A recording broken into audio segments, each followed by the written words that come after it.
great, big, beautiful world out there. And here I sit, sucking on popsicles. Hello, everybody. Welcome back to another episode of the Imbasciani Chronicles. I know we go a long time, and then look at this. 2 episodes very close together. We had Dave Landau last time when he was just in town. And now we have another very good friend of mine. I haven't seen him in a while because he's here, there, and everywhere, and we're going to talk about it. That is a comedian, musician. Of course, he's a little injured right now, but... I look at the screen and I feel like I'm leaving the hospital, like I'm waiting on the wheelchair to just take me out. You know, I'm just sitting here kind of dumpy with my arm. So if you keep hearing the Velcro sounds, yes, that's me. But as comedian, musician, and many other things, Mr. Chad Prather, how are you, sir? I'm good. Thanks for having me, man. Good to see you. It's good to see you. What has it been, 2 years since I've been here? I think so. Time flies. There for a while, the comedy club here would have me in every year. Right. I sell well every time, and then ever since COVID screwed everything up. Oh. Like it threw all rhythms off. Yeah. Yeah. From everything from scheduling to touring to traveling to how people talk to one another to using menus to asking for the salt and pepper. Yeah. I mean, COVID Can't you use the QR code? It ruined the world, man. Yeah. I mean, so here we are. Well, and we were both deemed non-essential. So. Yeah, 100%. But you know what's crazy is when that was going on. So I did my last live comedy show on March 13th of 2020 before the world shut down. Right. And then I did a lot of stuff. Like I was going through the summer, I was going to places like Wyoming where they'd never heard of comedy, COVID. Oh. They'd never really heard of comedy either. Yeah. And I didn't help them learn about it. But, right. But by August we were working again. I just said, I'm going to go where people have some common sense. And, yeah. But I don't know, man, the world's lost its mind. Well, in Florida, we were back in May. Because down here, there were so many venues that were willing to do stuff outside. Mm-hmm. So, yeah, March 13th was shut down for last gigs and all that. And then May 2nd was my first gig back in 2020, which I considered myself lucky because I had friends in Michigan and, or Michiganistan. And there's people in Minnesota and Michigan and New York and California. They're like that, the story of that Japanese guy who hid in the jungle during World War II and they found him 27 years later and he thought the war was still going on. There's people in those states that think COVID still happening. Like they're still masked up. Well, I saw something on X last week that was like, oh, new variant's coming. It's like, it doesn't work anymore. You can't tweet that out anymore. Like we don't care. It's like white noise. Every now and then, because I don't think I've ever had COVID. Every now and then I wake up. We're saying that word a lot, which is crazy because if you're putting this out on a platform, you used to not even be able to say the word COVID. Right. Back when I was on the Blaze Network, I got YouTube used to penalize me for saying anything about it. And now I think about COVID. I'm like, I guess technically I could still get sick with that. I mean, it's people do. I mean, they did manufacture a synthetic virus. Point of tragic trivia, my niece passed away from complications from COVID, 38 years old, on the same day Charlie Kirk got assassinated. Really? So I found out about her, and then 2 hours later, we went into the Charlie situation. Yeah. So, but she had a heart valve transplant, and so again, it wasn't COVID. It was right. COVID. It was all the other stuff. Yeah. Yeah. So well, and my mom was a nurse, and she retired a little bit after the COVID stuff started. But in fall and winter of 2019, they were seeing a bunch of people coming into the hospital with respiratory problems. They didn't know what it was. Mm-hmm. And so they gave people, Z-Pack, zinc, and sent them home. And then now fast forward 5 months later, now it's all over COVID. Yeah. But, well, I just know they were, they worked, and I don't know how we even got in this tragic just topic of COVID, but because I try to forget those days. Right. But they had us, man. They sold fear so hard where they said they were showing us people just dropping dead in the streets in China, and they were sealing them up in their apartments, and we were like, they're going to be burning bodies in the street, man. And then we were like, oh God, what do we do? So we masked up and we put on the goop on our bodies, the antibacterial stuff and the hazmat suits to go to the airport, and we were all in. And I wasn't. And you weren't, but people were. And then I thought it was funny that we were like, what do we got to do to survive? And then they rolled out monkeypox whenever COVID started to lose its traction, and they were showing us pictures of that, and we were like, well, that looks gross. What do we do there? They were like, you can't rub your genitals on another person. And we were like, screw you, man. Like, this is America. We put our genitals where we want to put them. Right. You know, and like they were like, okay, reel it back in. Monkeypox ain't going to work. Yeah, you're not going to stop dudes from doing that. Well, and Dean Napolitano, friend, has a great comedy bit about, everybody going to the store, that's where they tested us, Publix and Winn-Dixie and all this. And, it started at 12 feet and went to 3 feet, and they settled on 6 feet, at arbitrary numbers because they didn't know anything. And then all the plexiglass in front of the cashier, but she's still handling everything. And then the bag boy, who's 97 years old, is just way out in the open. He's out there in no man's land. Yeah. And then you could go north on aisle 7. You had to come south on aisle 8. They had the arrows on the floor. Remember that? Yeah. I got kicked out of a liquor store in Texas because I was messing around one day. Because of COVID. I was out at my lake house, and I was like, I wanted to take a picture of the arrows on the floor with my face right next to them. And so I laid down on the floor and did a selfie. Oh, they got so pissed off. You can't do that. I was like, what am I going to do? Die? Yeah. I mean, I drink You're enough. not licking it. I'm drinking your liquor in here. That'll kill everything. Early on, I'd heard this funny report, and it kind of stuck with me. And so I made this thing. I said, I never got COVID because I had the protocol of every day. My protocol was tequila, zinc, quercetin, and cocaine. And as long as you have that combination, you're good. But I remember early on, they were like, people who use cocaine frequently probably won't get this. And I was like, because it's a respiratory thing. I was like, are we really at that point where we're talking about the remedial uses? Yes. Well, the fentanyl wasn't that high yet. So, Colombian still Bam safe. Bam. Yeah. So those were weird times, man. Well, and now everything, you just find yourself talking about it. Everything now is either pre-COVID or after COVID. Yeah, it's a new BC AD. Yeah, it really is. And it's nuts to think. I mean, we're in 2026 now, and we're still feeling the ramifications of all of it. And to think that it's still, or that it has been 6 years already, is nuts. I know, it's crazy. And I remember when all that was popping off, Sarah Gonzalez and I, because we were at the Blaze, and at the time everybody was like Glenn Beck. He was at his home studio, and everybody was doing their home studios. And I'd still go into the studio there at the Blaze, and it was a cut down, just bare bones essentials in there. Which those big warehouse, studios are gigantic enough. You could stay away from people. Well, that's the old Paramount studios. Like that's where they filmed RoboCop and Walker Texas Ranger and Dynasty and Barney and you name it. Everything was filmed in there. It was the biggest soundstage between New York and LA until Tyler Perry built his thing in Atlanta, but it's a massive place. And so you go in there and just kind of bouncing around in there. And so Sarah Gonzalez, she was hosting her show. I was in there. We were like the only 2 people in the whole building. Right. And then some guy, pushing a button to turn the camera and the microphone on.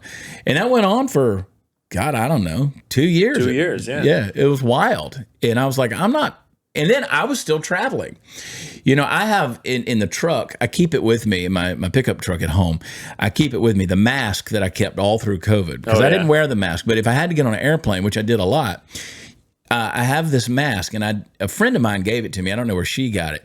But it had these big netted holes in them. Like if you put it on, you can't see the holes. You hold it up, I could read through it. Oh, yeah. But it's a fabric type thing, but it was comfortable on you. And I was like, I can do this because I'm not really wearing a mask. I'll never let go of that thing. Right. I'll get it enshrined one day. Just put it in a it was about as effective as the other masks anyway. Exactly. So. Like I found that thing and I've never seen another one like it. But anyway, so hey, we're on to happier times, man. It's good to be in Florida. Yeah. Land of the free. Have you back over here. Florida's a weird place. I was driving home from the comedy club last night and I was like, you can see a lot of money and a lot of poverty. You could see fat people on a three-wheeled bicycle at Walmart. 1 in the morning just going around. And you've got everybody's at dinner at 3 p.m. Last night we had an older crowd on a Thursday night for the show. It's a packed house. Yeah. But that many people after eating at an Italian restaurant, that many carbohydrates, and still awake at 8:05 when I stepped on the stage. I was like, look at y'all. Y'all are still doing it. Y'all are still kicking it. I was visiting. That reminds me that look at you. You're still doing it. When my daughter was at Troy University in South Alabama years ago, I went over there to visit her, and then I went to a bar afterwards because I was going to watch a fight on their TV. They had a pay-per-view deal. And it was kind of an empty dive bar there in Troy, Alabama. And well, it's, you know how college towns are. The bar starts to fill up as it gets a little bit later, right? It gets later and later, right? So as the kids were coming in, I'm ready to go out. So I go in, I'm peeing in the trough there in the bathroom. And this college kid, he comes in and he's standing next to me and he looks over and he goes, "Look at you, man. Your age. You still going out. Still doing Look it, man. at you. Still getting it. Good for you. Good for you." How old are you at the time? I'm 53. That had to be 5 years ago. Yeah. So I guess and then you dunked his head in the trough, 48. right? I was like, I'm doing all I can, bro. Yeah. You should see. I mean, obviously we're in the land of old people in Florida. It's God's waiting room, and so. But that's my demographic of the music I play, and they're great, and they can party, man. They party hard. They know what it's all about. Yeah. And I laugh because my longtime road manager, Party Foul Steve, who's not with me on this trip, he always jokes when we get to a theater or a venue or club, and he always says, "I can always pick out the Chad Prather audience. I can always pick out the demographic." And I was like, but you know what? If you go to any concert, I don't care if it was the late Jimmy Buffett to a Luke Bryan show today, to, you know, I was at my friend, I got a lot of friends in the country music business, and I was at some friends' concert, big show recently. And I was like, if you scan the crowd, it's a lot of the older folks out there, even in those that are still just out having a good time. Yes. One, they can afford it. Exactly. Young people have no money. They got no broke money. And they're up to their eyeballs in debt, which is a big problem. And I'm like, those old folks, man, they appreciate music. They appreciate, you know, laughing. They like entertainment. Yeah. They still appreciate the value of live entertainment. Right. And a lot of young people don't anymore. No, well, because that's one thing people have talked about. That's another thing COVID killed. Because during all that time, that's when these kids were growing up a little bit, 5 years, 6 years. Now we're in year 6. That's true. You know, they were on their phones talking to each other that way. And that's why they're seeing a big decrease in alcohol sales, because young people are not going out to bars buying alcohol anymore, because they're standing at home on their phone talking to people in those kind of chat rooms. And that's why you're seeing Discord servers way up, all these digital ways of connecting instead of actually going out and connecting and randomly connecting. I mean, you're in your safe space of who you know on your phone. Yeah. And go out now and try to, you know, spur a random conversation with somebody, and that's hard to do for young people. We learned a lot through COVID. I mean, it killed, there's a lot of venues that don't exist today that I used to go play in that they're not there anymore because they didn't survive. The service industry just went. A lot of them are still dying that slow COVID death. It's slow. Because they ran through all their money at that time, and they still haven't been able to recoup that. Yeah. And then you've got the servers went downhill in a lot of places because they just took any warm body that would come back to work. Because I remember the signs were like "help wanted," and then it was like "please be patient with us, we're understaffed." Right, everybody's understaffed. And so then even when they had staff, it was just kind of trash. But things are sort of figuring they're kind of resolving in some ways. But like the live music industry, the service industry, the venues themselves, the way people relate to each other, it just really became a thing that is I don't know that we'll ever come out of that. And that's a frightening deal. It is because I mean I used to play places every other week practically, and you'd go and you'd have this camaraderie with staff and ownership and these things, and it's not there as much anymore. No, people don't want to react to it. They don't want to interact with each other. They're now, I mean, and that's exacerbated the online feuds that are there. Now people, they got so used to communicating with each other, strangers on the internet. You know, and we were already kind of primed for that because we've built an antisocial society in many ways because, you know, you think about, I'm Gen X, you think about our generation and even the generation before, we were suburban and you come into the driveway, you hit the button, garage door comes up, you pull in, garage door goes down, and then you go relate to the world through a screen. Right. You don't even know your neighbors. Yeah. I was saying one of the things I was going to tell you is so I'm a dual citizen now between Texas and Tennessee. Right. Yeah. And so I'm primarily living in the Knoxville area. My neighbor across the street is Kenny Chesney's tour manager and has been for, I don't know, a million years. Nice. And so they grew up together, and every now and then, I don't bother him with it, but every now and then we'll, have a beer, and I like to pick his brain about that level of the entertainment industry, because that's an echelon. I mean, that's orbit. That's Kenny Chesney is at the sphere. Yeah, I mean, that's as high as it gets. Yeah. I mean, the dude just got inducted in the Country Music Hall of Fame. That's as high as it gets. And you're talking about a world global superstar, and here's one of the guys who helped make that happen. And so every now and then I like to just pick his brain without kind of, but he ran. So Kenny launched Blue Chair Bay rum. Right. A number of years ago, like the Blue Rocking Chair. Yeah, right. Blue Chair Bay rum. And COVID killed that brand. Really? And he explained it to me. He said it was a hard deal. He said, but we learned, he said, if you think about it, rum is a going out somewhere. It's a destination alcohol. Right. You go to the beach, you drink, you drink that. He said, people don't really drink rum at home. They drink beer, they drink whiskey, maybe tequila, vodka, but they don't drink whiskey at home. They don't drink rum at home. Even tequila, I would think, is like an in-between. Right, it is. It is. Like you go to the resort, you might have a rum, you might have a... And no, not a tequila. Yeah, no, now you're having a pina colada or a margarita, something like that. But he said, because of the nature of how things happen, people stopped going places. They stopped doing the destination thing. He said, so the rum business went away. Yeah. And he said, we just couldn't survive it. Wow. And he said, if Kenny Chesney can't sell alcohol, I mean, who's built a party in the islands mentality brand. Like it's a whole culture. It is his whole brand. It's Margaritaville. It is. He said, if he can't sell rum, nobody can sell rum. He said, so we got out of the business. And I was sitting there thinking, man, what a diabolical thing they did to all of us. Oh, yeah. They just destroyed our whole way of life. Right. Yeah, it's completely different. Destroyed the economy. I mean, I went from doing, my average show was 1,200 people in the room and higher up to, 4,000 people in the room. I mean, I was doing big arenas and big deals. I mean, people see stuff like Nate Bargatze now and some of these big deals. I mean, I was doing that, and then COVID hits. And now I'll come in and do a weekend. And I'm okay with this, actually, by the way, as a disclaimer. I kind of like this, honestly, because it used to kill me to be in 4 cities a week. But now I can come to Port Charlotte, Florida, do a room that seats 250, do 5 shows over the weekend. Right.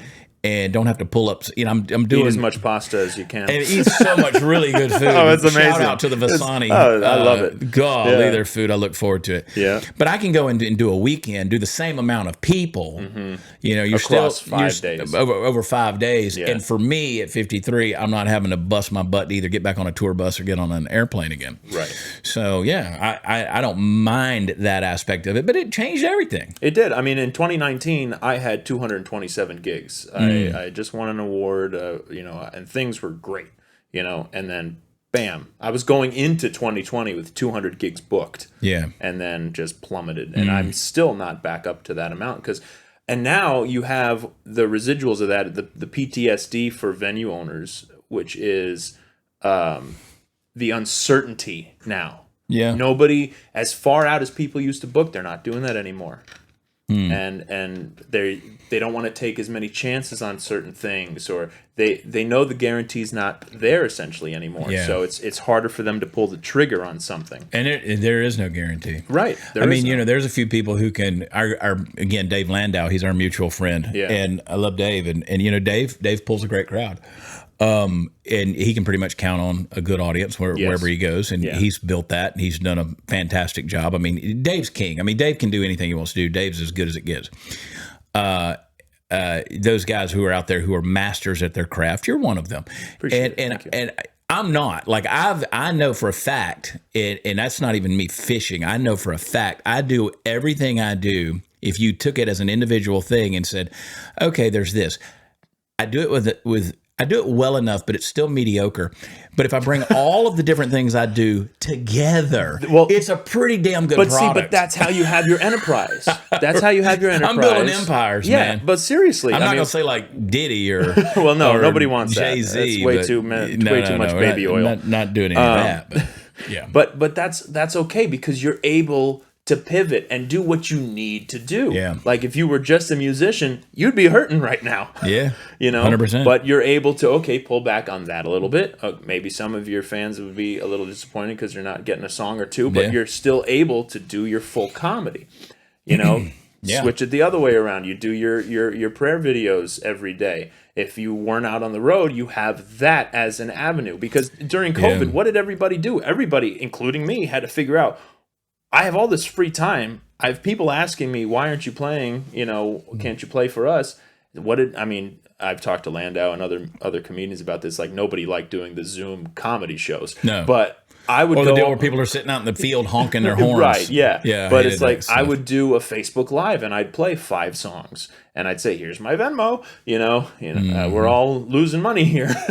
and we actually did that every Tuesday night. We went live. We'd bring a Texas artist in and we would feature them in a recording studio. So you saying that reminded me. We did that. Yeah. And so you have, and we were talking about it before we started recording. You're an entrepreneur. Right. Where some people are not wired like that. Right. In was it 2019 or 2020? I started 2020 actually. Later in the year, I started the coffee thing that I did. That I no longer do it. Of course, now everybody and their brother has a coffee business. I was ahead of the curve. It's true though. And I gave up on it before I should have probably. But even it was getting expensive. Now a boutique bag of coffee being $15 to $17 is nobody bats an eye. But at the time, $15 for a bag of coffee, It's true. We just moved into a new house. I guess 4, 5, 6 months ago now, and they're in Knoxville, and my wife, she said, which congratulations. Thank you. She said we've got to. She said we've got to put the coffee machine here now. She has to have the Mealy coffee machines. We're talking $7,000 coffee machines that are built-ins. And it tastes like gold, right? And it does. It really doesn't. It kind of makes a crappy cup, honestly. You have to doctor it. Like she doesn't want to drink it straight out of that machine. I've never mastered. But she's like, the machine goes here. She's had 4 of these machines now in different places. And I'm like, people love what they love, whether it's a $20 bag of coffee or whatever. Well, but that's why I did coffee because it was COVID. So I was thinking, it's like, okay, I have to come up with a new type of merchandise is what I was thinking in my mind. And I wanted something that was a consumable because somebody buys a t-shirt, somebody buys a CD. They don't need another one. People already weren't buying CDs because I get people who say, well, I don't have a CD player. How am I supposed to play it? I go, well, it's almost like a glorified token of you were at the show. Right. That's what it became, which I get. And that's why vinyl's coming back because people buy this big vinyl record and the bands can sign it and you're not listening to it. You're putting it on the wall. Right. That's exactly it's right. It's a piece of artwork, which I appreciate. And there are some really nice vinyl albums out there. You've seen them on the staircase up to here. But coffee is a consumable. People like it. They're going to buy more because they're going to run out. It's gasoline for people. And that's why I started it at the time. And I didn't get any this morning either, which sucks. But funny enough, you don't do your own supply. I don't drink coffee. No, never do your own supply. Yeah, exactly. Which brings us back to how I avoided COVID with cocaine. You and RFK on the toilet seats, right? So I want to dive into talking about your enterprise and everything you've done. And I didn't realize this, and you got to tell me a little bit of this story. I didn't know you were a large animal vet. Yeah, I don't ever talk about it because when I went to the University of Georgia and then I went back and went to school over there, I don't talk about it because when I went, so I did my, let's say, comedy career. I did all of it exact opposite. So I was in the world where I worked, and then I didn't like working, so I wanted to find ways to not work. So I wound up being in television and taking my skills to television. So what was the first gig? So I was doing an equestrian television show about horses. And so there was a new network. It was kind of like Bravo, but for horses. It was a high-end equestrian network that came along. They offered me a show. They wanted to do a humor show. They'd seen enough of my... They're like the president of the network. He followed me on Facebook, and he used to see that I would post jokes and stuff on Facebook. And he reached out to me and he said, "You're elbow deep in a cow hanging." He said, you put some funny stuff out there. Would you ever consider doing TV, coming in for a screen test? And so I did, and I nailed it. And they gave me a travel show that went for 3 years or 3 seasons. Sent me all over the country doing that. Very cool. And so we basically did man on the street interviews, just putting people on the spot, food, whatever food was in the town, whatever cocktails were in the town. We featured all that lifestyle. But then we would go out to an equine event in the town where people were trying to kill themselves using horses, whether it was stuntmen or polo or stagecoach races or mounted shooting or you name it. And they would put me on the horse and I'd do all the stuff. And that's cool. So if you ever watch the Chad Prather show, when we do the 1 minute countdown coming into it, the last 10 seconds, there's a brief clip on one of the seconds where you see me getting drugged by a rope behind a horse. Yeah. And one of John Wayne's, longtime stuntman was on the horse, and he's done.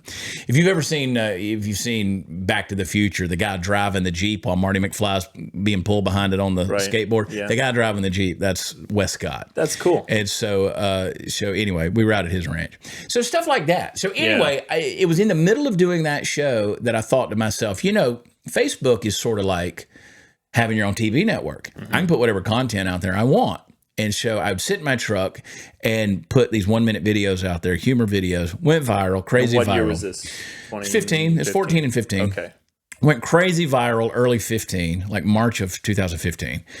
And then I was like, hey, I bet I could do that again. So every week I was like popping off these massive viral videos. Nice. Yeah. Just got fortunate, like lightning in a bottle, didn't know what to do with it. And so had someone who was a comedian who said, you should just go sell tickets and be a comedian. And I go, well, I'm not a comic. He said, yeah, but you're a storyteller. And if you're putting butts in the seats, who cares? Exactly. But I wanted to respect the craft of comedy. I didn't just want to be one of those, because at that time you had a lot of social media influencers that I'm not going to name, who to this day still sort of go out on stage and are like, hey, look at me. Now let me show you a whole bevy of other comics I brought who are actually going to fill the time. And that is what you're seeing now. And I think comedy clubs get away with it once. Yeah. And they'll sell the tickets, but news will spread and they won't do that again. Yeah, because they're going, we came out we bought a ticket to see so and so. Yeah, it's not sustainable. And I would call names. But I don't know what they're doing now. Like I know they're still out there doing it, but there were certain ones who came out there years ago and they would just be like, hey, everybody, look at me. I'm here to sign stuff and sell you a T-shirt. Now here's 5 comedians to do the thing. I'll come out and wave. Yeah, and people didn't buy tickets to see those 5 unknown comics. So I didn't want to do that. So I was doing comedy. That took off. I wound up with an agency in Gersh in L.A. and then management in L.A. And those guys took me for a ride in a good way. It was the Hollywood ride. We were out there pitching sitcoms to the networks. Lionsgate was behind me. Same production crew that was behind, the same executives that were behind like shows like 2.5 Men were behind me, pushing it. But I was a conservative. I was an outspoken conservative voice. At that time. Hollywood wanted nothing to do with me.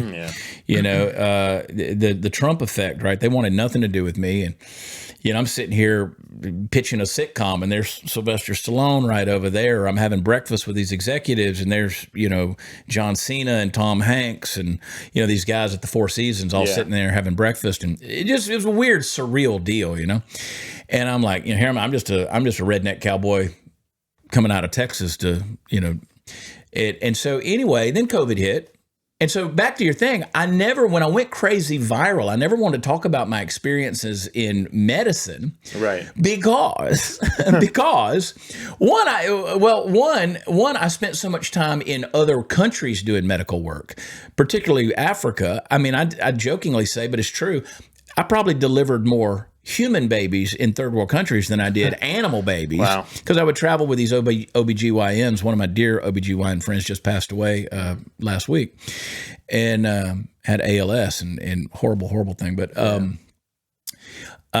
anyway, I spent more time in Africa doing medical work than here.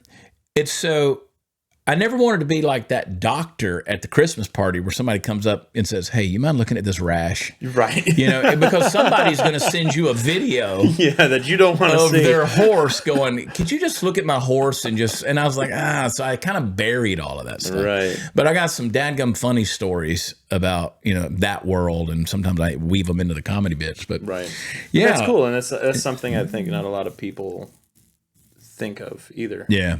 So I've always worn the cowboy hat. Yeah. And I've always wanted people to take me for granted. Like I'm way overeducated as far as that's, the degree path of things. I'm way overeducated. University of Georgia, then vet school, then seminary, all these different things that I've done. And so I have a lot of friends who look at me sometimes and they go, what have you not done? And I said, I'm like a goose. I wake up in a new world every day.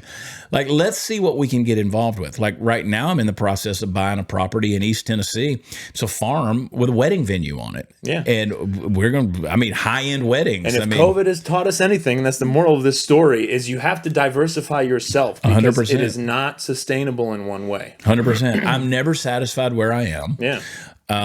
I'm constantly looking for the next. When I walked in the door today here at the studio, I was on the phone with one of my sales guys, and we're talking about a new opportunity. I just booked a flight to D.C. I'm going to D.C. week after next for the America Reads the Bible thing. Nice. Where, it's everybody from, it's a who's who conglomerate of people. Politicians and celebrities and everybody just reading the Bible for a week. Cool. At the Museum of the Bible. And we're in the chapel. Wow. And I guess they're televising it. I don't know. But we all read like 3 chapters it's about the same amount of, it's about a 10-minute read. Yeah. So I was everybody in a line. Yeah. And I'm like, I am like Forrest Gump. I wake up one day, last year, like February was a year ago, I'm there in DC. I wind up in the Oval Office with Trump. Yeah. Totally unexpected. I'd been with Trump before, but I'd never been in the Oval Office. Yeah. And so that was crazy. And I'm like, I'm with the cowboy hat. And so people look at me and they're like, who is this fool? Yeah. Who is this guy? And I'm like, I love that because I want to be underestimated. I want people to kind of think of me somewhat as a buffoon, and that's okay because you just kind of do it. I had somebody this morning, I do an hour podcast every morning, and then on Tuesdays and Thursdays, we do a second hour. And so this morning I had somebody made a comment. They said, what was the phrase they used? They said, your accent. I've heard this forever. Your accent, which I grew up in Georgia. I got a pretty strong accent. I keep it muted. But he said, your accent is contrived. Like basically I've created a Southern accent. Yeah. And I'm like, brother, let me tell you something. If I truly let my Southern accent come out, you wouldn't understand a damn word I'm saying. Right. Like you wouldn't understand anything I'm saying. So if anything, I've muted it. I can remember going out to Hollywood years ago and them going, don't lose the accent. Keep the accent. We need it. You got to keep the accent. Appeal to the people. Which I don't even think of myself as having that much of an accent anymore, but I get around my family and it comes out of me. But I say all that to say I've sort of, and I went crazy viral in 2015 on a video I didn't know was going to go viral that people still talk about called Unapologetically Southern. In the truck, just because at the time everybody was villainizing the South and saying we're a bunch of idiots and morons and all that. And I just said, okay, this is who we are. And so kind of defined, a period of time with that video sitting in the truck. And so I don't know. I just have said, I want to be me. I want to be comfortable in my own skin, which I'm not always successful at that. I said a long time ago, I want to make a living just being me. Right. Someone once said to me, it was my ex-wife, she said, but what's the street value on your personality, right? And I said, well, we'll find out. It turns out it's been okay. It's pretty good, yeah. It's not I'd say bad. it's pretty good, yeah. And I want to be good to people. Now, I'll tell the truth. These days, you can't tell the truth without it being called hate speech. But I will tell the truth in humor. Yes. I will be pretty savage in my takes. Not for the sake of being mean. It's just I think we got to tell the truth. And so I am a conservative. I am a Christian. I am a person who sees the world through maybe a little bit older school lens.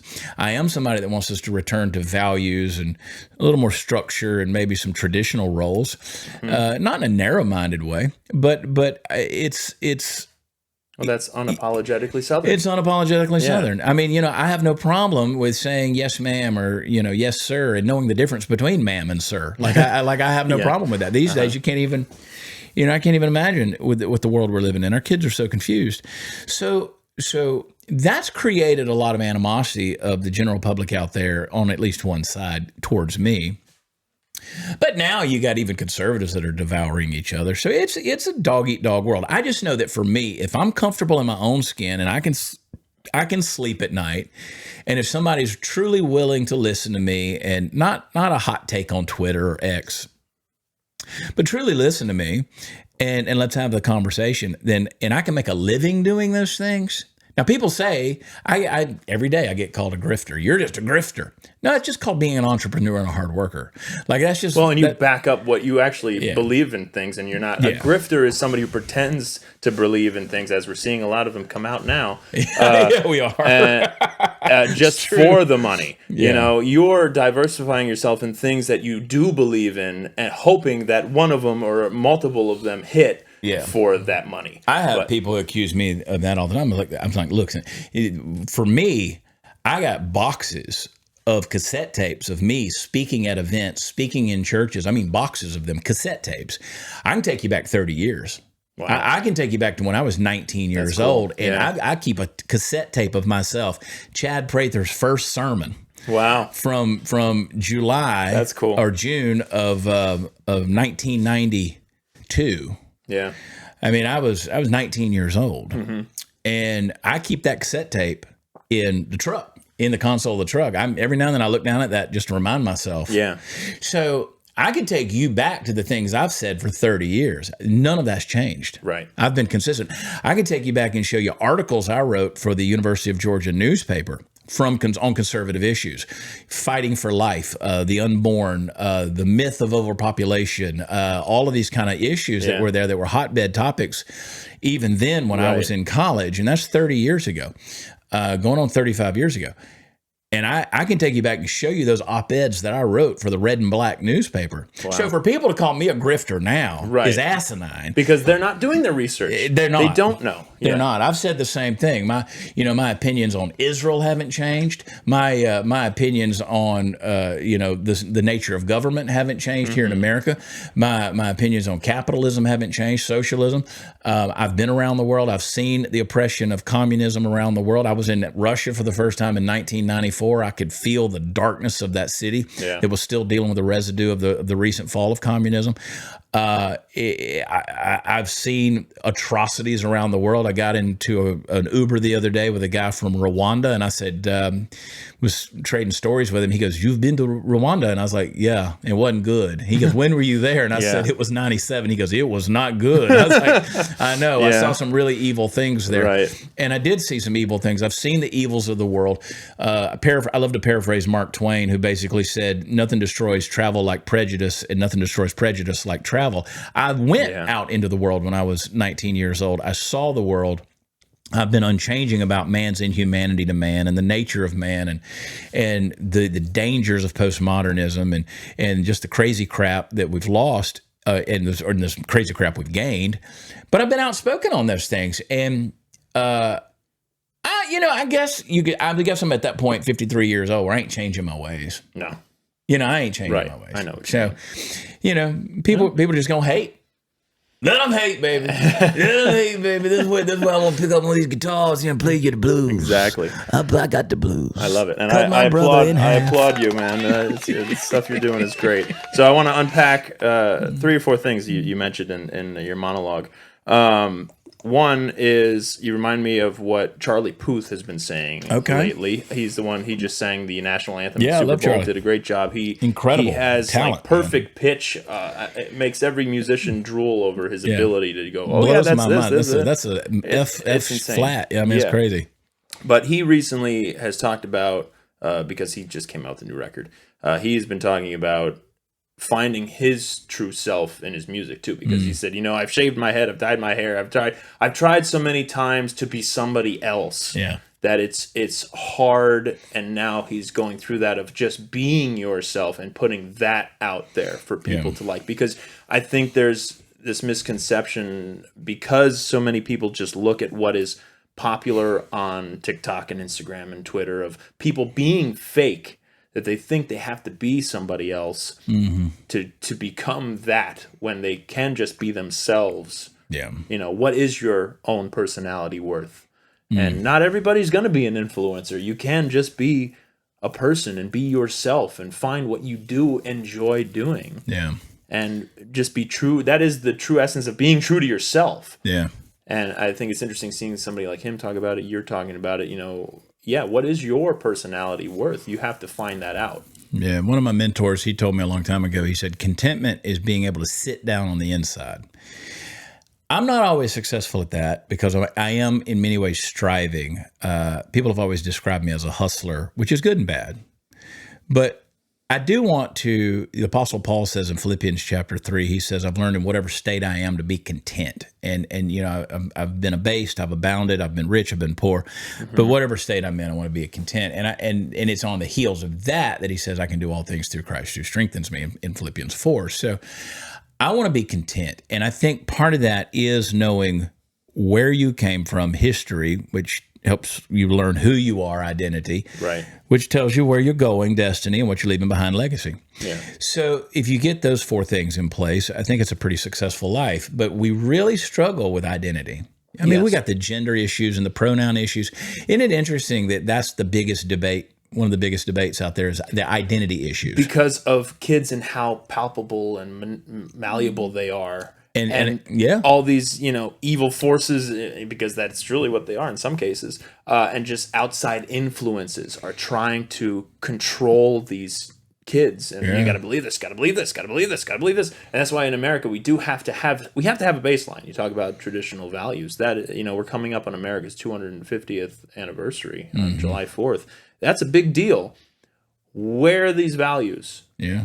What are they going to be the next 250, let alone, you know, 50 years?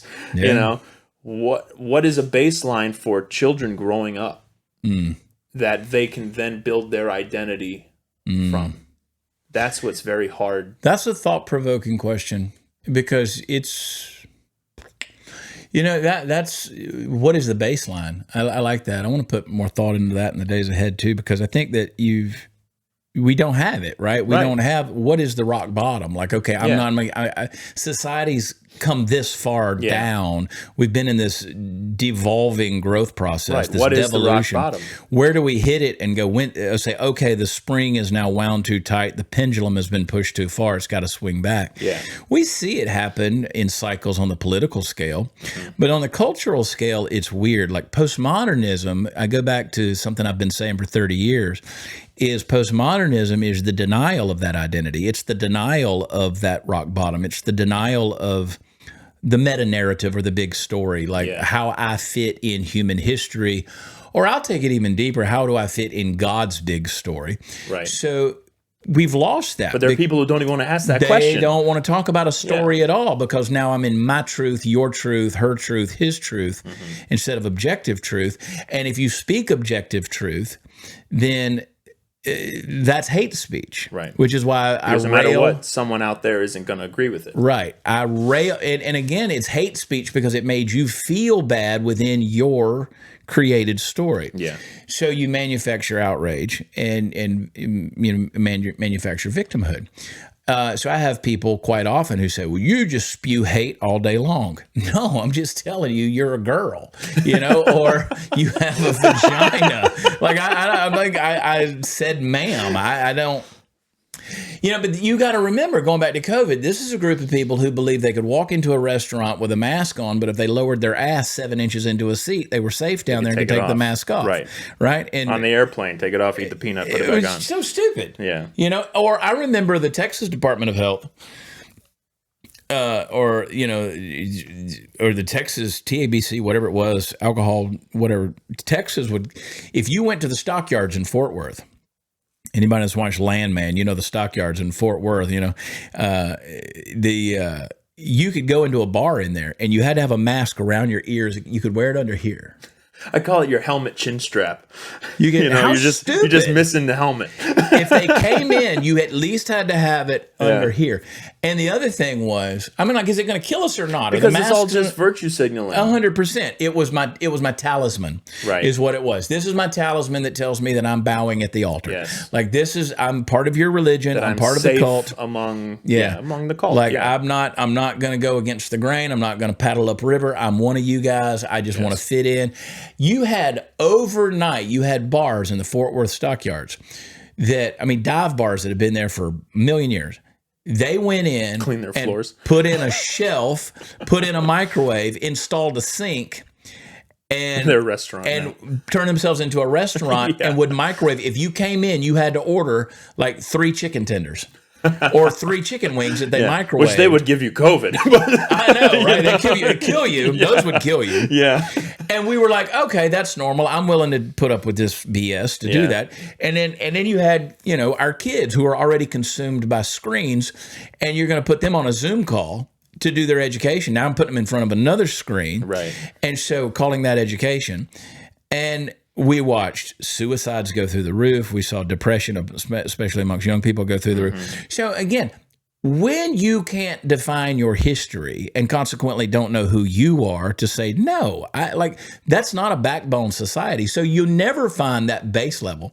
You'll never find it because it's squishy bottom. Right. It's a squishy bottom. And it's quicksand because you're just sinking even lower. It's going to suck you into something that we have not yet seen the ramifications. I mean, you already have, I did a video about this yesterday where you have this lady who says, she said, let's make a deal. This woman's running for Senate too. She said, let's make a deal. She said, whenever we win again and we have to spend our time rebuilding the civilization that MAGA tore down, she said, let's make a deal that no one that voted for Donald Trump, no MAGA can have the internet for 4 years, because we don't want to hear their stories. We don't want to see their videos. We don't want to listen to them. We don't want to hear their voice, because we have to rebuild society. So you're basically saying, let's really label everybody. One, you can't see my voting record. Where's the unity? Yeah, you can't come in and see who I voted for. I mean, so screw freedom, screw privacy, screw the Constitution.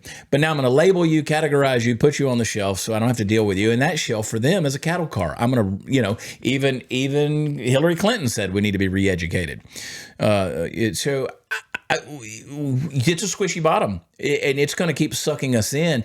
The only thing that's going to happen, and it's going to be tragic, the only thing that really is going to open people's eyes is when their worldview collapses in on them. I've been saying this for 10 years. I said it on Sarah Gonzalez's show as early as 2017 on The Blaze. I said, it's a house of cards built on a fault line on a windy day, and when it comes down, it's really going to suck for the people trying to live in it. Well, because all those people who think they are holier than thou, and they're the righteous ones, they're the ones that are going to be in the bread line next to us, see us and go, but wait, I thought I was special. Exactly. But I wore my mask as a chin strap. I thought that I was... And you're right here with us. That's right. And you know what? Yeah. They pumped that synthetic bullshit into you just the same way as they did us. And so we were all victims to a government that's playing kayfabe.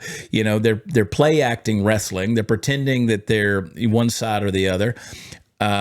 Tim Burchett is now my congressman in Knoxville, Tennessee. I like Tim. I trust Tim. Yeah, I like Tim. Tim's got big D energy. You know what I'm saying? He's he's a good dude. And there's very few people. My good friend Steve Toth in my district in Texas just won his primary against. He actually called me last night. Steve did. Nice. I'm dropping names here, but Steve just won against Dan Crenshaw. Thank God. Oh, yeah.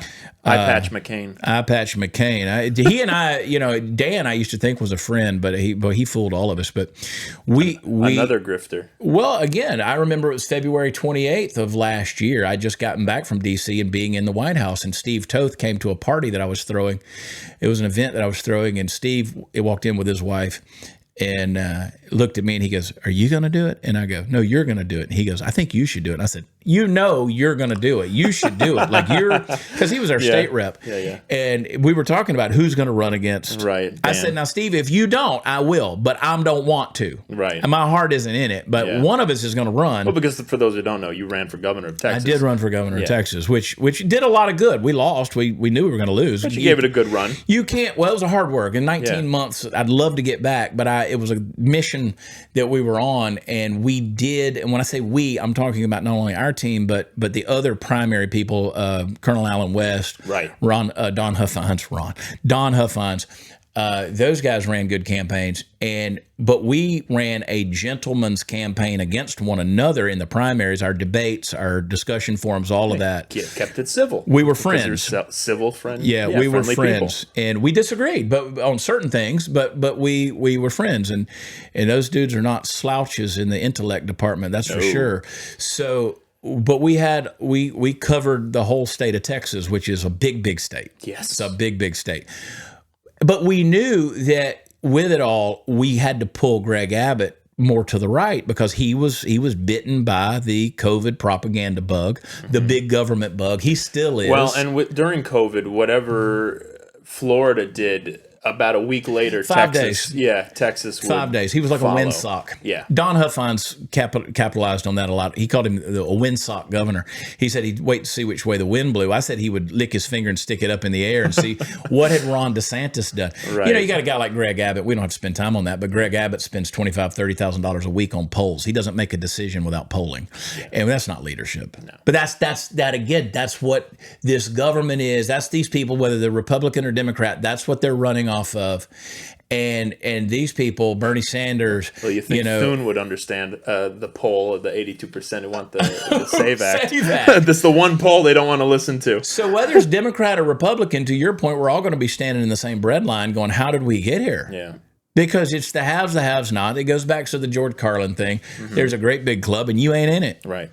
Well, and speaking of that goes into my next point, but backtracking a little bit of when I first went out to Texas, I was driving to Arizona, and I reached out to you, and you had your show on the Blaze, and you graciously had me on your show for 2 episodes, which was a lot of fun. My first time over at Blaze Studios at the time, and I remember that was the first time I had really driven across the country, and so I was like, we can make it to Dallas in 24 hours. So it's me, my mom, my dad, and our 3 dogs. in a rented minivan. Y'all had entourage coming. Yeah. And luckily my uncle lives out there in Dallas too. And so we made it in 24 hours. I drove straight through. But I remember it was like 10 or 11 o'clock at night. And we were in the middle of nowhere in Mississippi. And we had to stop for gas, and I needed a coffee driving. And we pull off into this gas station that's open, and I go inside to get my coffee. And here's this husband running the store part of the gas station, and here's this wife running the coffee shop in the back. Beautiful, nice little gas station. And the wife is there with 3 kids, each kid doing a little job for the coffee shop, sweeping the floor, mopping the floor, putting stuff away. And it's like, this is what people need to see. This is America. I agree. This is, everybody's on their phone, I mentioned earlier, looking at TikTok and Instagram, looking at celebrities, and, this is what life is. No, that's not what life is. Life is this family right here, doing their job, bringing, the kids are a part of it, helping the family out. They all love each other. They're all laughing, having a great time. It's 10, 11 o'clock at night. They're probably, from ages 6 to 12, and these kids here. And it was just nice to see. I remember I mentioned it on your show at the time when I was on. I was like, I was like, this is America the way people need to see it. Yeah. And I'm sure, and with your comedy going around, and I'll ask you too, how are you seeing the world of comedy with the people coming out now?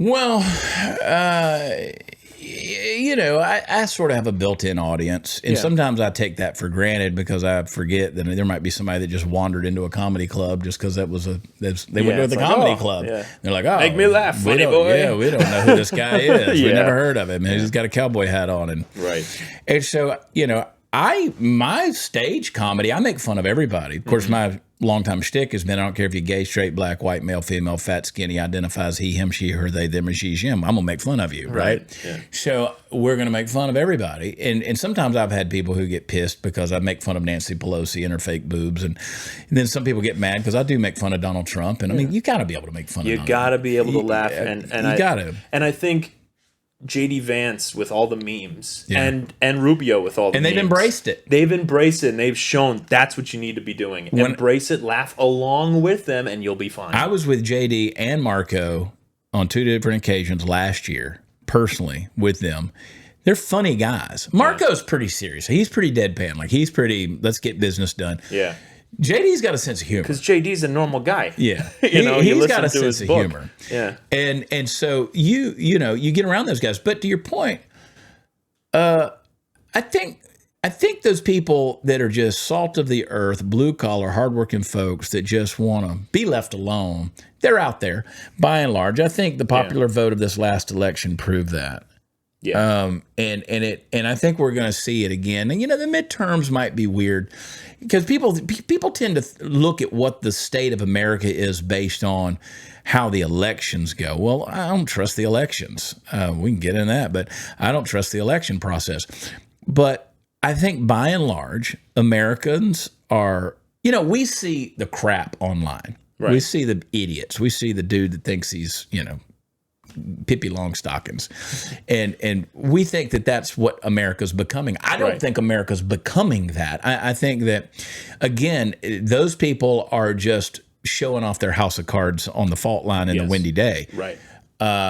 And that will crumble down. But I'm out there all the time. I'm in restaurants, and it crosses my mind more times than not, where I look around and I go, I might be able to assume what that person sitting at that table, what their politics are. Right. But I don't know. Yeah. And we haven't talked about it. They're over there enjoying dinner with their family. I'm with my people, and we're doing our thing. Mm-hmm. And I don't have to worry about it. And we don't now online. It's I'm ready to come bust down your door. Right. But out in the real world, we're not at that point. No.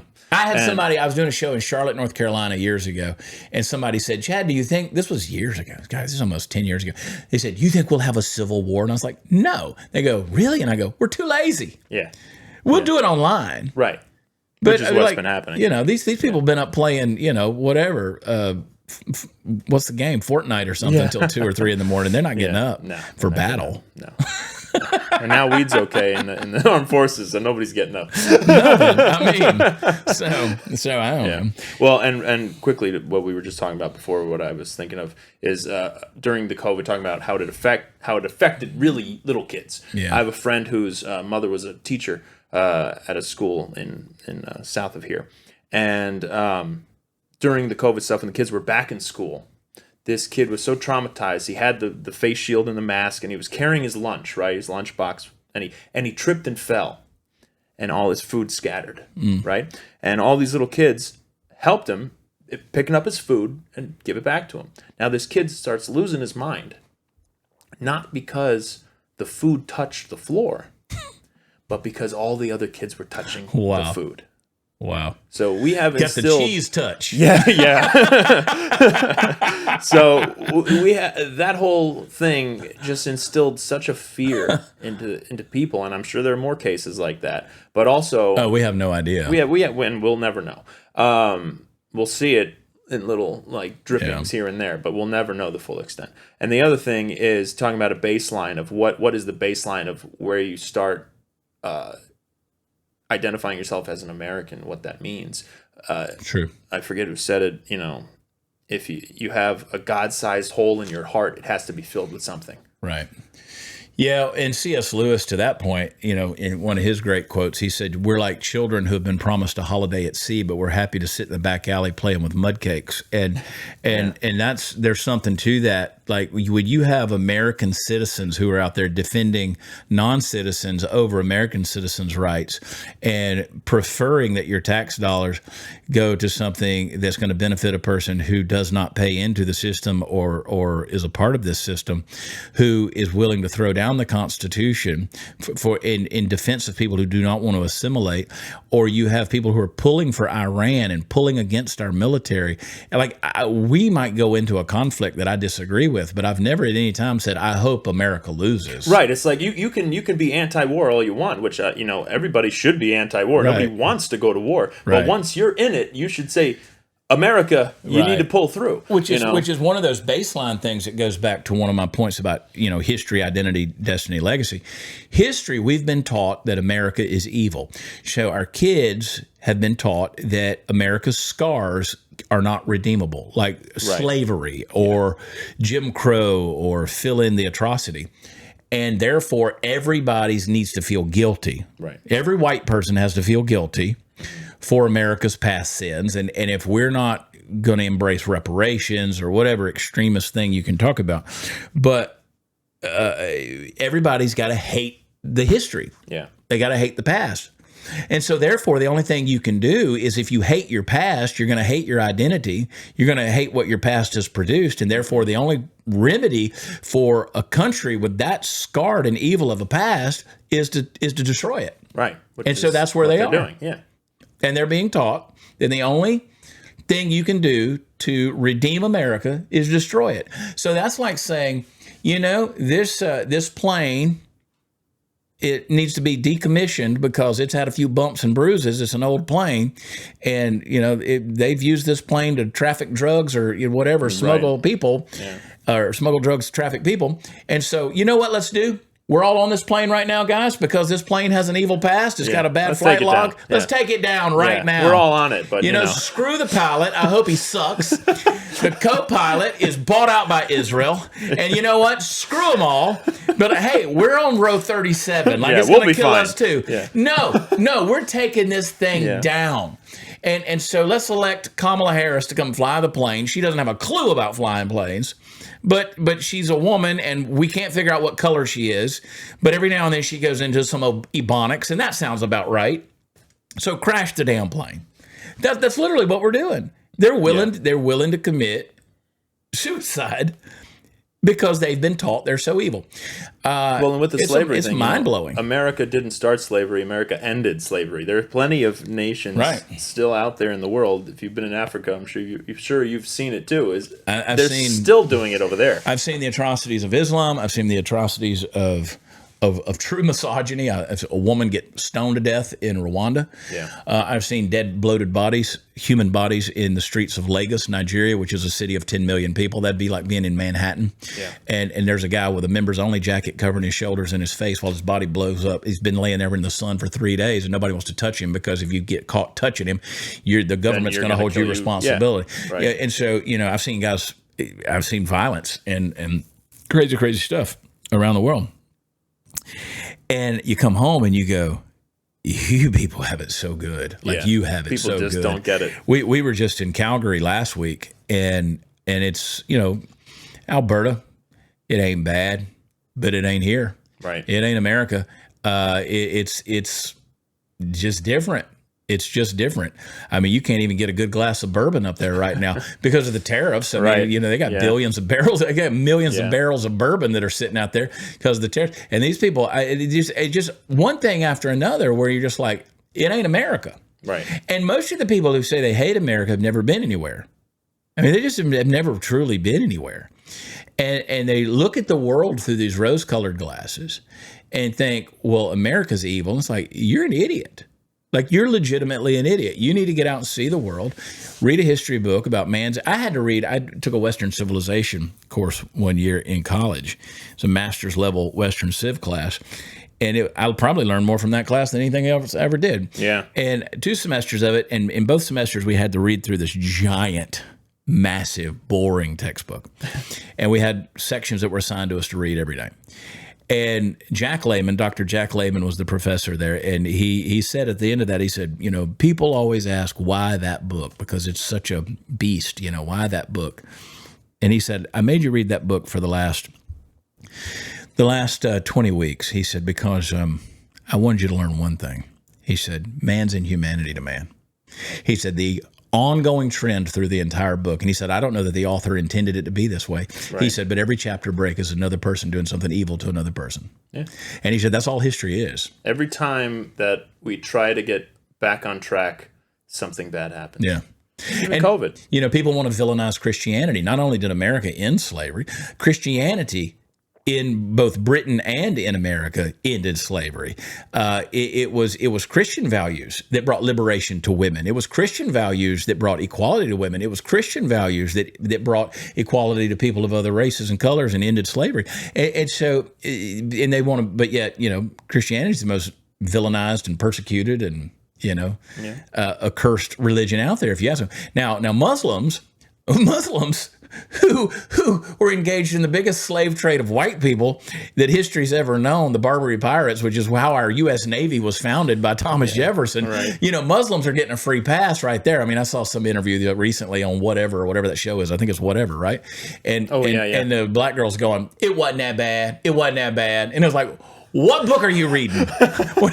They literally call the Marines leathernecks because of they would cut their heads off with the Gurkhas, right? Yeah. They wore those leather braces around their deal.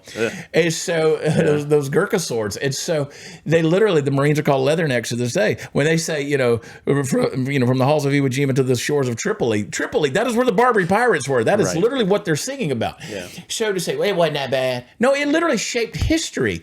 And you look at this, and now Islam has come in. We talk about Texas, 440 new mosques that have been established, 48 new mosques, I think, 44 new mosques, let's be conservative, just in the Dallas area alone in the last year. I drove through my uncle showed me an entire neighborhood that all the streets were all named Islamic names. And you wake up, if you've ever been in a country where you wake up early in the morning to a Muslim call of prayer over a loudspeaker, and I've done that, it's unnerving. You wake up to it's weird. Yeah. It's weird. It's a strange thing. Well, now we're bringing that into America. It's happening. Those Muslim calls to prayer over the loudspeakers are happening in Dallas, Texas. Right. So it's. I'm just saying, when you call somebody a radical, well, that's only the extreme radical Muslims that are bad. If you call somebody radical, the word radical, the root for that is real. The word is real. So when you say somebody's a radical Muslim, they're a real Muslim. Or if you say somebody's a radical Christian, they're a real Christian. So to say somebody's a radical Christian, you're like, oh, that person's living out exactly what a Muslim claim. If I'm a radical Muslim is living out what a Muslim actually is. What they want. And if you've been anywhere in the world and you've seen that face to face, I mean, just how quickly they just Easter or Palm Sunday, how they swept under that massacre in Jos, Nigeria, of those Christians that were killed by those Muslims. It's not really happening. I've been there. I've seen it. South Africa. I've seen it. Christians getting killed. Yeah, and so I'm like, they sweep that right under the rug, and nobody's talking about that again, which is typical. But I've seen the evil face of that, and it's like somebody's like, well, there's only 1% of America, only 1% of our population is Muslims. Well, what percentage of cancer is okay in your body? Right, yeah. Like what percentage of, and you're like, well, my neighbor is Muslim, and my son-in-law is Muslim, and we get along just grand.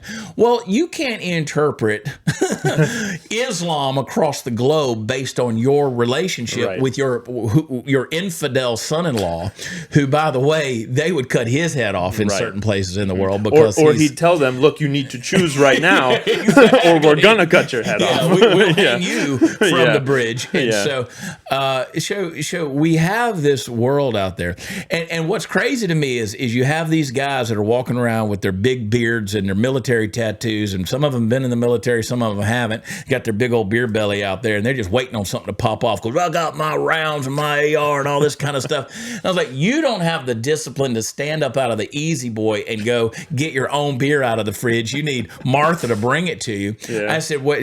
I said, you got these people who carry around their rug in the trunk of their car and 5 times a day roll it out on the street in front of God and everybody and bow down to Mecca. And I said, they got discipline. And they don't care if you live or die, because you're part of the great Satan, and you don't have the discipline to lose 20 pounds without sticking a needle in your belly every week. I said, so we're doomed as a society, because, and you know what? We have a no baseline. We got no baseline, and we got a massive amount of people out there who are okay with that because they're willing to take the airplane down. They're willing to take the airplane down because America's evil. This is an evil airplane, and we got to crash the whole deal. So, good luck. Yep. Without the providence, we're here. You said it earlier, 250th year. So we're past our prime. We're past our expiration Roman date Empire already. Is knocking on the door. Yeah. We're hitting our expiration date, and so historically speaking, and we're here because I believe America is the greatest idea that's ever been conceived by human minds. I believe it was truly imparted by the providential hand of God. We've been sustained by that. We've been fortunate enough that God's never truly given us what we deserve, even though we still want to murder 800,000 voiceless unborn babies every single year. The murder of the blood of the innocents cries out, right? We still have not been given what we deserve in this country.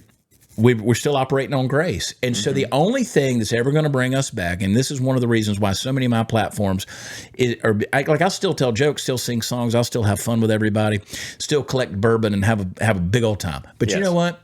at the end of the day, the faith values of who I am, being comfortable in my skin, and being able to say, listen, the only thing that's going to save us is the grace of God, the intervention of God, people turning back to God, coming back to a place of realizing, hey, I didn't build this. It's going to be here. This world's going to be here after I'm gone.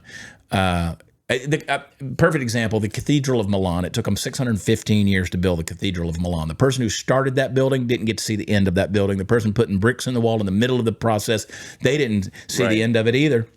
And the person 600 years later who finished that thing didn't get to look back at where it started. They didn't know anything about the foundations. Yeah. So we're building this thing, and you know, there's this thing out there called the kingdom of God. I'm playing my part in it, I hope, right now in the middle of this. God's playing all this stuff out according to his economy and his plans and his providence and sovereignty. And I'm sitting here going, okay, God, let me play my part in a big story, in that meta narrative, which is the meta of all meta narratives, the God story. And I want to play my part, and I hope I leave something behind. That's a legacy. But if we don't get that, we're doomed, because these philosophies we're trying to build society on right now, it's a squishy baseline. Squishy baseline. Quicksand, baby. Yeah. That you gave me a great thought. The baseline thing is a great thought. I want to put more thought into that. Yeah. Develop that. There you go. That's a blues song. I got no baseline. Boom, boom, boom. I cut my brother in half. Well, and talking about God and faith in general, you also do every day your Bible reading, right? Yeah, before the noise. I last year I started doing. I get up and read my Bible and do my little devotional thoughts and try to put it in a teaching format for me. Yeah. Well, and by teaching it out, you're teaching it to yourself. 100%. I mean, I've always said if you truly want to own something, you got to read it, you got to write it, you got to recite it, you got to rehearse it. And so, to me, because you hear it out loud, it just is what just reinforces. Like I always encourage people. I said, if you want to read a book and truly comprehend a book, get the book, audio, and get the paper book or digital, whatever and listen to the book while you read it. Oh, and read it on twice the speed so you keep up with the voice. That's a good idea. And I said, so read it or find whatever pace that person's talking, but read the words while that person's reading in your ear, and you'll comprehend it more. So that's a little trick. Yeah, that's a good idea because you're engaging the senses. Yeah, but.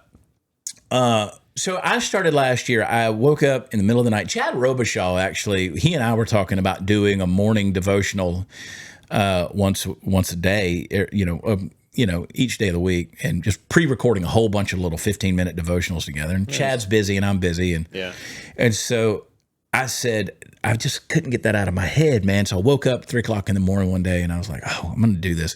I'm just going to start going live on my platforms. Yeah. And do this thing. I was like, what do I call it? Before the noise. Okay, so that just came to me. And so I started immediately. I'd do like 10, 15-minute devotional thoughts. Well, then Rumble came along and said, we'll give you the live feature hour in the morning where we put you on the homepage. Oh, nice. But you got to go for an hour. And I go, my God. and then and so-and-so begat so-and-so. And so-and-so begat so-and-so. So I was like, okay. And I'm telling you, it has been a supernatural thing to watch happen. Because now I'm going, like this morning's episode, I pre-recorded it. I pre-recorded this morning and went... And then I produced it out of my producer put it all together, but I hit the thing this morning. Right. I went for an hour and 20 minutes, and I've yet to do one that's right at an hour. Every one of them's like an hour 9. Right. And so because once you get rolling, I mean, I can preach. We're at an hour 13 right now, so we're doing good. I still got more questions coming. I can preach. And so, but no, we started doing this thing before the noise, and now we have 200,000 people watch it every day or listen to it every day. It's a lot of people. Yeah. And so I was like, okay, so I'm just going to work through, like we just worked through the entire book of 1 Corinthians. Cool. So we've now worked through John, we've worked through the book of Acts, we've worked through Ephesians. This morning's episode was kind of a free for all. I did the book of Jonah, Jonah and the fish, right? Love that. So and had fun with that. But we've done great VeggieTales movie. I know, right? So we're just working through these books of the New Testament, and I don't know, man. It's been a blessing to me. It's been great. Really good. Well, and with the assassination of Charlie Kirk, more people, including me, are turning closer to God, which they need to. And unfortunately, and this is what evil does, they take something of that, martyrship, and they've just, they capitalize on it. Yeah, to put it nicely. Yeah. Charlie unleashed something. The death of Charlie unleashed something. Book of Revelation says that talking about the first century church, says they overcame by the blood of the Lamb, the word of their testimony, and they loved not their lives even unto death. There's something about that sacrificial life that unleashes life, and so Charlie dying released something out there, and it was something good. And even through tragedy, there was something good. I can't tell you how many thousands of people have now come to me because of what we do with Before the Noise. And the book I wrote called Born for Meaning. I wrote this book about grief last year, and I was like, I had been through some grief, been through some trauma, and I said, I'm going to write a book about this. So I wrote the book, and I didn't really know why I was writing it. This is why I was writing it. Right. Thing goes to bestseller because people, to this day, people are buying 10 of them. They're like, I can't give enough of them away. I can't give enough, because this is so practical. It's helping people process grief and trauma and tragedy. And so that happened, and Before the Noise, I've got thousands of people who have now sent me messages through my website, beforethenoise.com. And they're like, it's because of Charlie. I mean, men, 50, 60, 70-year-old men, because of Charlie, because of what happened to Charlie, I began to seek God. I began to seek, the reality of faith. And that's where the good can come out of that tragedy. And, honestly, and I knew Charlie. Charlie was a friend, and I didn't have any idea how big his impact was while he was alive. Yeah. I didn't even resonate with me. You're obviously seeing that he was the glue for a lot of things. A lot. And I'd give Charlie a hard time, we'd kind of pick at each other a little bit. He was like watching AI in real time. Like he was just downloading information. I never got to meet him, but I was this far away from him a few times during one of the Turning Point events in Palm Beach in 23. He was a weird dude in that, he didn't live on the same planet. And I know certain people who are like that. They just don't, they're so smart, they don't live on the same planet. Right. But I'll never forget, Charlie and I were speaking at an event together, same day. Like, I think I was right before him or vice versa. Charlie was just kind of coming along. And I never forget going in the green room at this event. And he gets up and he comes running over there. Erica, he's with Erica at this point in time. I'd not met her. She's sitting over there on the chair. And he comes running over to me, and he goes, "Hey, Chad, you remember me? I'm Charlie Kirk. I've been on your show before." And I was like, "Yeah, Charlie, I know. Yeah, But that level of humility was cool. Right. Charlie had that. Yeah, and, definitely. I never realized, because his humility sort of preceded all the other stuff. So I never thought of Charlie about being as big as he was. So when I went to Glendale, Arizona for his memorial service, and I'm looking around going, oh my gosh, 110,000 people in this room or more, or whatever it was. And wow. It was mind blowing. Definitely. And so I don't know. But it released a lot of things spiritually in our world and a lot of good. And I think that's why you start to see when the adhesive is removed, it's a lot of good that was released, but there's a lot of evil coming out now. And there's a lot of devouring that's happening, and that's an unfortunate deal. It is unfortunate. Yeah. So one of the big things that you were a part of, that happened. Have I been a part of anything big? I have this picture. We're going to show this picture. Oh my gosh! And that's one of the famous pictures here, because you talked about going to the White House, and you were a part of the crew, and Scott Prather, of course, was there, and DC Drano, and the Libs of TikTok. Look at my face in that picture. I know. And that I think sums it up, because I want to talk about your experience with this, because this was for those of you who don't know watching, this was the release of phase 1 of the Epstein files. Dun dun. You know? And it turned out to be kind of a nothing burger. And I knew at that point, Liz Wheeler knew at that point. So you look at Liz Wheeler sitting right there, and Scott, we really kind of... Yeah, that was sort of you were kind of ambushed by the media too, and that's right. What's her name? Lives a TikTok that's there behind his arm, right? Chaya. Yeah, and so You can kind of see on our face. We're also holding some of these MAGA hats that Trump wanted us. They brought out this stack of, which I've never worn a red hat. Hats don't fit my head unless they're cowboy hats, really. But or Georgia Bulldog hats. This is fitted, so I have to buy them really, really big. Yeah. But you could see, we're leaving basically with the same enthusiasm of that binder as we did with those hats, right? It was like we picked up something at the White House. Yeah. So to back up, we got an email asking a hand select of us, I think there were 16 of us, to come meet with Carolyn Leavitt and J.D. Vance to talk about the new administration. Okay. Because this was like February right 27th. Yeah. So they were a month in. Yeah. 1 month into the administration. And they wanted people, they wanted to talk about messaging. Like, this is where we're going. We hope you guys will take this information and help us get this message out, And so various people came in and talked to us that day. We did not expect Pam Bondi and Kash Patel to walk in the room with a box of deals, and Pam dropped these notebooks in front of us. And I remember looking over, because there were some people who were in the room that people still don't know they were in the room because the media didn't pick up those pictures, and those people just kind of like, I'll just pretend I wasn't there, right? And they haven't made a big deal out of it. But so we go in there and we kind of look at each other. Like, I'll never forget looking over it, and I'll tell you off air who I looked at, and she goes, "What?" And and we look at this thing because. You can go back again. I'll talk about stuff I've said in the past. You can go back to 2020 when I was doing big exposés on Jeffrey Epstein at the Blaze. Yeah. Investigative, deep dive stuff that nobody knew about. Right. Nobody was talking about it. And it was cutting edge stuff that we were doing on my show. So we were like, what is this? And Pam goes, don't look at these. Don't look at these. It's not a lot of new information. She said, there's a letter in here, though. Well, it was no new information. In fact, it was less information than what we already had. Yeah. She pulls out a letter and she said, there's 10,000 files on Epstein that's at the New York field office, the FBI in New York City. I've sent this letter. It was the letter to Kash saying I want it on my desk by 8 a.m. the next day. Right. So we walk out. They had brought us in one way and they send us out. Back there, they call that area the sticks. That's back there where you see the media doing their stuff.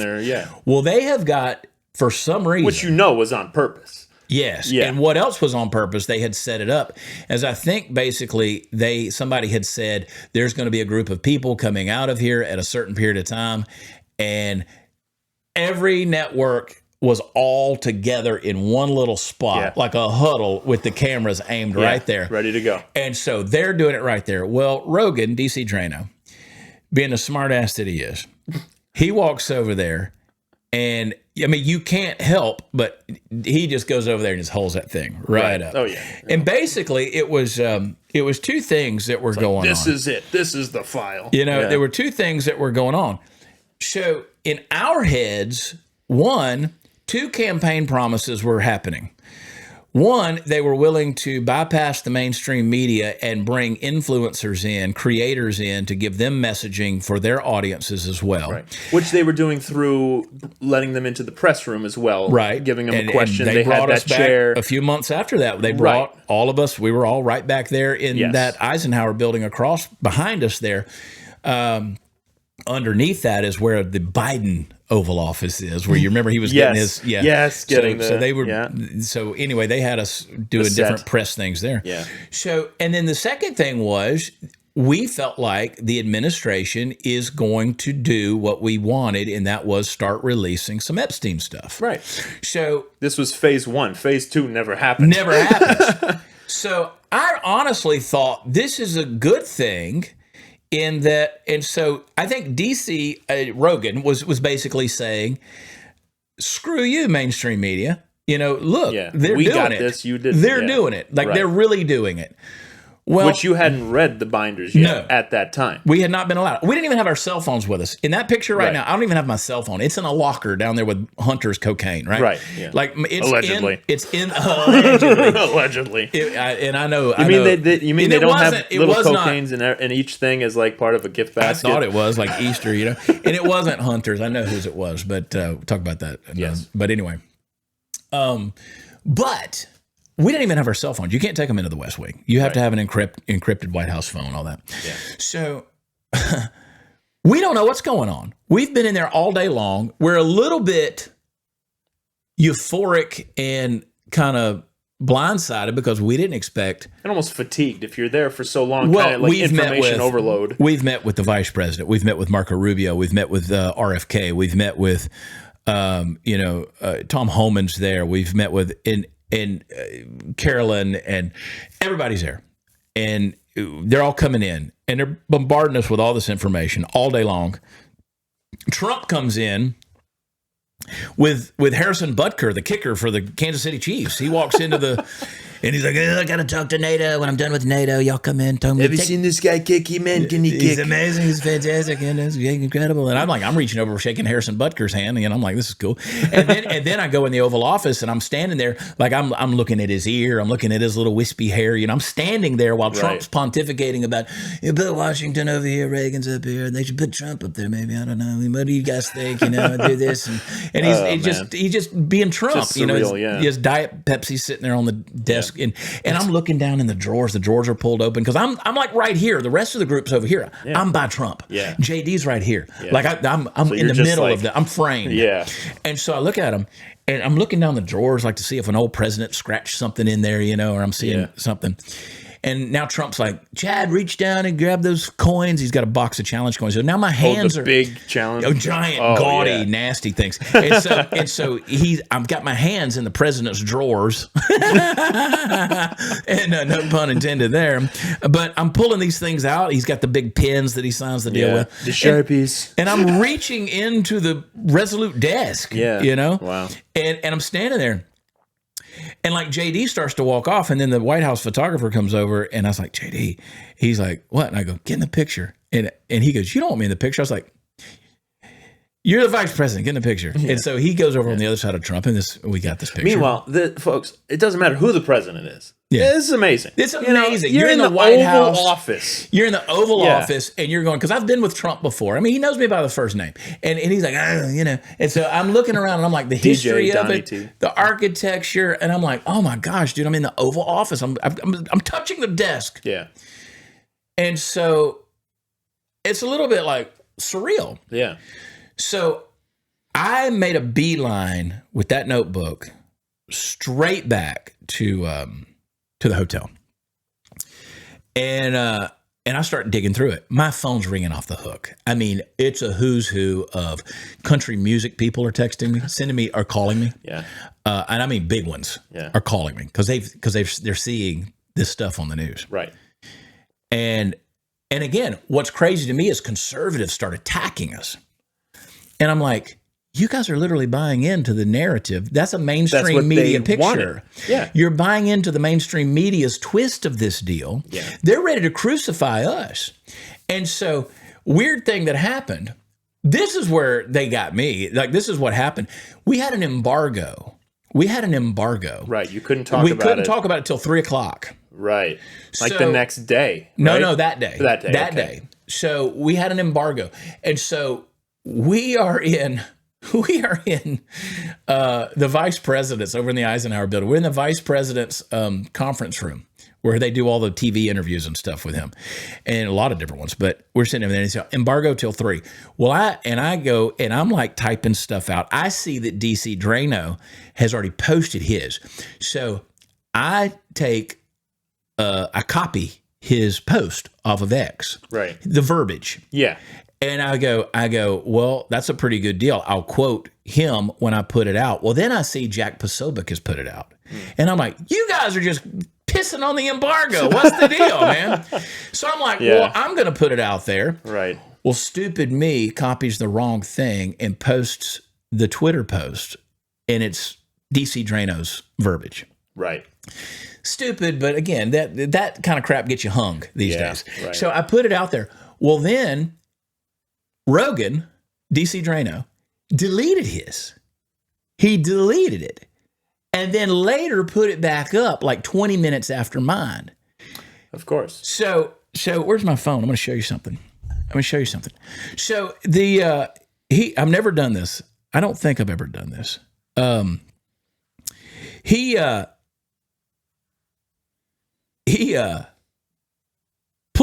pulls his down. And so now I go on thing and I go, hey, I copied and pasted the wrong thing. And they're like, no, you couldn't have done that because his post was after yours. And I'm like, well, I know I'm not losing my mind. Right, yeah. And then I go and look, and sure enough, he's like 20 minutes after me. And I'm like, what the hell happened? So look at this. Read, that's March 4th of last year. Yeah. Read what he says right there. That's Rogan O'Hanlon. That's his text message to me. He says, FYI. Yeah. Hey, just FYI. Yeah. Can I read out loud? Yeah, you read out loud. I did post that tweet, then deleted because White House said wait till 3:30, then reposted it when they gave me the green light 30 minutes later. Yeah, so he's admitting that, yeah. So that's what happened, and that was March. And and I go, and I said, he goes, I wrote it myself. Nobody told me what to write. Because they were accusing us because of that. They were saying, oh, see, they handed out talking points. Right. No, I literally copied and pasted and put it in my notes. Well, then instead of doing my own thing, I accidentally pasted the wrong thing back. Right. He said, so you got it from my first post. I downloaded my X archive to try and get proof, but it only keeps data on deleted posts for 24 hours. And I told him, I said, I figured that's what had happened. Yeah. And I knew you wrote it yourself because obviously there were no talking points ever given. And where I screwed up is not posting what I had edited in my notes on my phone. He said, all good. I said, is it all good? So, that's what happened there. But I say all that to say it was a debacle with that because we were scrambling. We were like, why are we the bad guys? Yeah. I thought we were supposed to bypass the media. We're telling you guys. So all these people said, oh, Binder Boy. And I was like, well, tell me how you would have done it differently. Which... at the end of the day, that wasn't even the reason you were there. Not at all. But we were accused of that. People still believe we were brought in there for that reason. Yeah. They think we got $7,000 checks from Israel. Like I have no idea where the $7,000 checks from Israel thing came from. I don't know anybody that's gotten a $7,000 check from Israel. And trust me, I know everybody. And if I knew, and trust me, there's a pretty close-knit group of people out there that if somebody else is getting $7,000 from they're somewhere, going, where's my $7,000? There's going to be talk about it. Oh, if you go over here and carry that water for that man, you get that $1,000. Yeah. Like there's going to be talk about that. Right. So I've never even heard. And I mean, I've just never even heard. Yeah. So that to say, everybody came after us, basically saying, now you're carrying water for the administration. It's like, no, we literally thought that's what you guys wanted.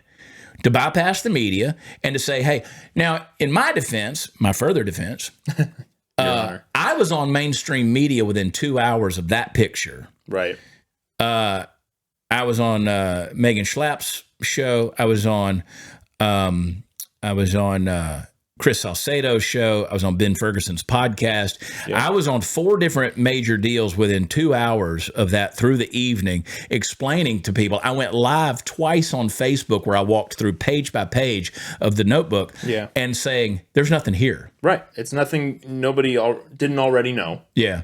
But no one, and Liz was on Glenn Beck within the next 2 days, explaining. And Rogan, Drano, went on Timcast, I think, that night. Yeah. Or that was Posobiec. Posobiec did. And then Rogan came out with his own deal. We all exposed it. Yeah. But it was like, oh, well, Scott Pressler gets a free pass. Chaya Reishik, certain ones that were in there. There's certain people out in there that I'm not going to out them because they never really got bad press about it. Because you don't see them in this picture. Right. But there were people believing, like there was the AI dance of us dancing with the notebooks. And people literally believed that we were out there dancing with the notebooks. Exactly. And I'm sitting there going, you guys, I mean, that's when I knew we were in trouble. I was like, you guys are so dumb. Your lack of critical thinking skills on this deal is pathetic. We're doomed as a society. So I face to face, I've asked people, I said, okay, you tell me what you would have done differently that day. Right. You're in the Oval Office. Yeah. And they hand you these. The brand new Attorney General puts that in your lap. I go on mainstream media. I go on my own Facebook or social media profile saying, there's nothing here. Right. Tell me what you would have wanted me to do differently. Yeah. But again, once you're deemed guilty of something. Quarterbacks. Yeah, you're guilty. And I've been, I've been outspoken for 30 years, my opinion on everything from Israel to big government I literally ran for 19 months against big government and government overreach as running in a gubernatorial race in Texas, where I spent quite a bit of my own money to do that. So I'm on record. But again, nobody wants to research that. Right. I've had people who've wanted to challenge me to a debate. They want to debate me. And I was like, well, I think you'd be disappointed because you don't disagree with me. Like you think you know what I believe because somebody told you that I believe a certain way. But I've seen enough of your stuff. You don't disagree with me. Oh, well, I'll snatch the wig off your head. You come on, let's debate. You know, I'm like, what? What? Yeah. What? I don't know you. Why are you so angry? Where's the vitriol in this? But, you know, that was the effects of that day. And you know, every time anything with Epstein pops up or anytime somebody wants to troll me, that picture pops up. Yeah. And if you look at the video of that deal, I actually take the notebook and I put it up over my face. I remember that, yes. And I'm walking out because they literally trotted us out in front of the deal. I'm in the process of taking the notebook and putting it like this. Well, you can't hide the cowboy hat. And I walk off to the left. Yeah. And it was a mess. Yeah, I think with Rogan, DC Drano holding it up there like that was the we've got something type of thing. And everybody's going to run with that. And that was the unfortunate part for me. Like, I remember when it was live and you guys were walking out. I was like, oh, there's Chad. Yeah. You know? Yeah. And again, they walked us, they just trotted us right out there. But, you know, I was never a big fan of Pam Bondi. And I was hoping that she was going to do a little better than she did. Fired. She no longer has a job anyway. She's good. Yeah. But because that whole thing could have been handled way differently.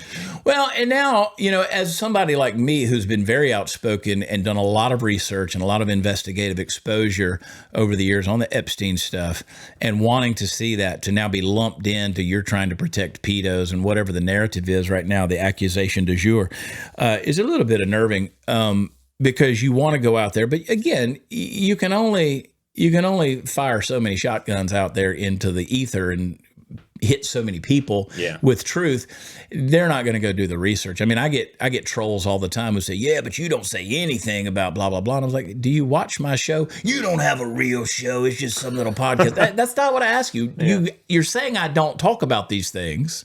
He hasn't said a word about this in 2 years. Have you watched anything that I've said? Well, no. Yeah, of course you haven't. Of course not. Because again, we're not a serious society. Yeah, definitely not critical thinking. No, I don't. But it was a bad deal because I feel strongly about those things. Yeah, these are issues with real victims, real people, and you know, real consequences. Well, apparently not consequences. Right. Yeah. Exactly. But you know, have you interviewed Whitney Webb? I have not. One Nation Under Blackmail, Volume 1, Volume 2, all with the Epstein stuff. And she's very thorough. Really? Yeah. Yeah, I need to make that connection. Yeah. I've not. I you know, for the last 6-7 months, I've been so consumed with so much of our faith content that we're putting out there. Right. Which again, is, that's well, my motivation there has been politicians aren't going to save us.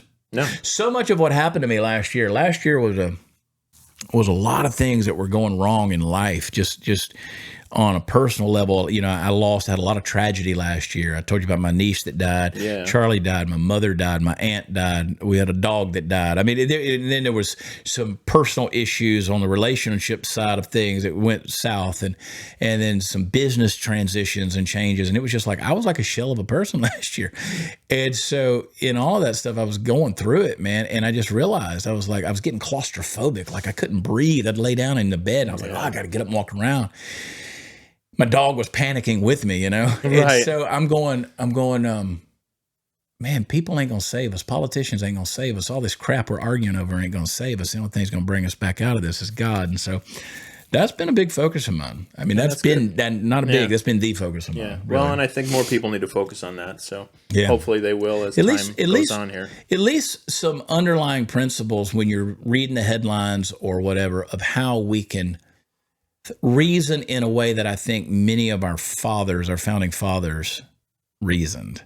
Because they did it from contrary to what a lot of people want to tell you, they did it from a very theistic standpoint, grounded at least in critical thought. They had a baseline. Dude. That's why John Adams, Thomas Jefferson could be mortal enemies with one another and absolutely despise each other. But, you know, they could still come back and say, but we both believe America needs to exist. Yeah.